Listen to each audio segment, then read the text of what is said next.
Ta'ala. Bagaimana caranya supaya kita terlepas daripada fitnah dunia?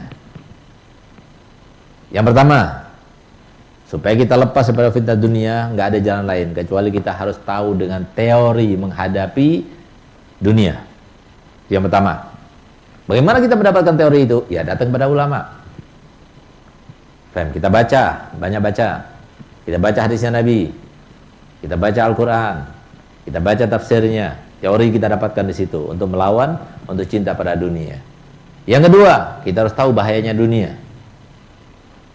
Bahaya dunia itu nyata. Sedangkan bahaya setan, hawa nafsu nggak nyata.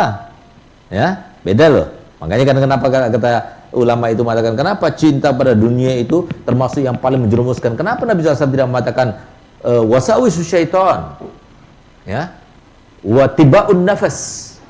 Jadi mengikuti waswasnya setan, bisikan setan dan godaan hawa nafsu itu sangat menjadi pangkal utama, sebab utama seorang itu berbuat dosa. Kenapa Nabi tidak mengatakan demikian? Tapi justru Nabi SAW bersabda, hubbud dunya ra'su kulli khati'ah. Jadi cinta kepada dunia itu adalah pangkal dari segala macam kejahatan, dari segala macam keburukan, dari segala macam dosa. Karena apa? Karena dunia itu nyata, uang kelihatan, ya, rumah bagus kelihatan, ya, begitu pula perempuan kelihatan. Semua yang terkait dengan dunia itu nyata di mata kita itu, bisa diraba, bisa dirasakan, bisa dinikmati. Itulah sangat menjerumuskan. Hati-hati, ya, kesenangan di dunia cuma sebentar, tapi kesenangan di akhirat itulah yang abadi. Maka kita menyikapinya, yang pertama kita harus tahu dengan teorinya, yang kedua kita harus tahu dengan bahayanya, yang ketiga kita mohon pada Allah Ta'ala, ya, berdoa kepada Allah Ta'ala supaya kita diselamatkan daripada fitnah dunia. Makanya Nabi SAW mengajarkan kepada kita, Allahumma na'udzuka min fitnatid dunya wa min fitnatil mahya wal mamat. Jadi fitnah dunia itu termasuk yang disebutkan, diantaranya adalah Rabbana atina fid dunya hasanah wa fil akhirati hasanah, supaya tidak terjerumus ke dalam dunia yang salah itu maksudnya. Kemudian yang keempat, kita itu harus mendekat dengan orang-orang yang alim, orang-orang yang soleh. Kenapa? Lingkungan itu pengaruh sekali, ya. Kenapa sih dikatakan oleh para ulama al-bi'atu ghayyiru tiba'? Jadi lingkungan itu bisa merubah sebuah sebuah tabiat seseorang. Kenapa? Jadi begini. Kenapa Nabi SAW mengatakan bahwasanya tahayyaru linutafikum fa innal irqa dassas.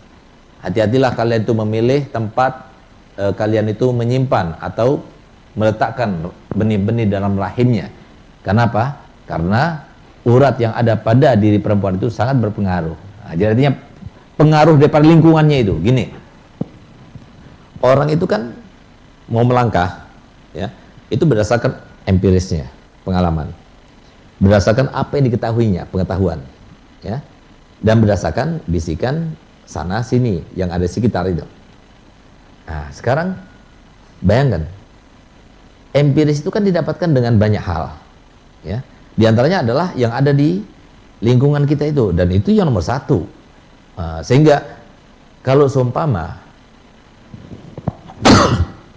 alhamdulillah, yarhamkumullah. Jadi kalau seumpama dalam rumah itu, ya, orang tuanya itu kurang baik, akhlaknya kurang baik, baik ayah ataupun ibu, apalagi ibu, ya, maka otomatis anak itu akan bersifatkan seperti sifatnya. Kenapa demikian? Anak kecil itu kan kosong, ya, bagaikan putih, bagaikan kertas yang putih, belum ada nodanya sama sekali. Sehingga Nabi SAW bersabda, kullu mauludin yuladu alal fitrah, innama abawahu yuhawidanihi aw yunasiranihi aw yumajjisanihi. Setiap orang dilahirkan dalam keadaan fitrah, suci, bersih, putih. Orang tuanya yang menjadikan dia itu Yahudi, orang tuanya yang menjadikan dia itu Nasrani, orang tuanya yang menjadikan dia itu Majusi. Artinya orang tuanya yang bisa menyetingnya. Orang tuanya di sini yang lebih berkontribusi itu adalah ibu. 60% ibu, 40% ayah. Seperti saya sebutkan dalam kitab saya, Anakku Investasi Akhiratku. Di situ saya sebutkan.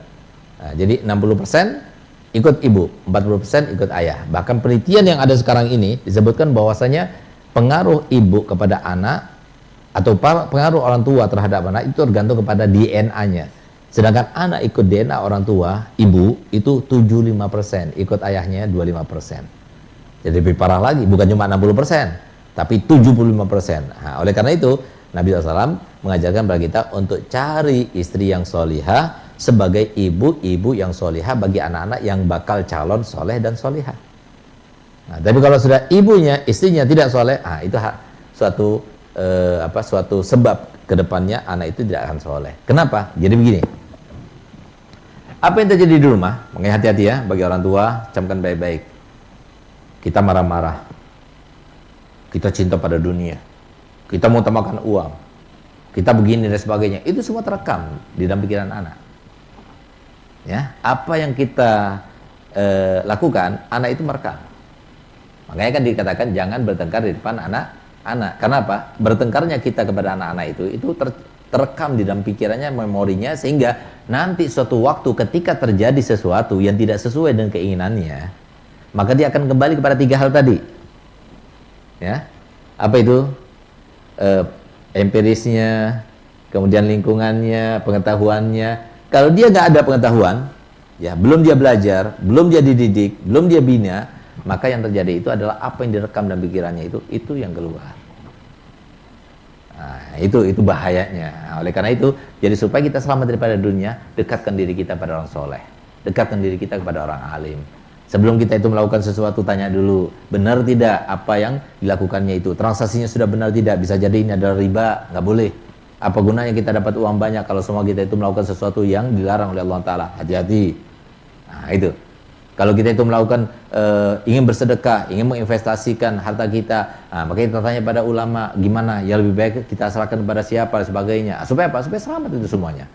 Nah, dengan begitu, maka kita akan mendapatkan keselamatan daripada fitnah dunia, dan semoga kita termasuk diselamatkan daripada fitnah dunia, insyaallah. Amin ya rabbal alamin.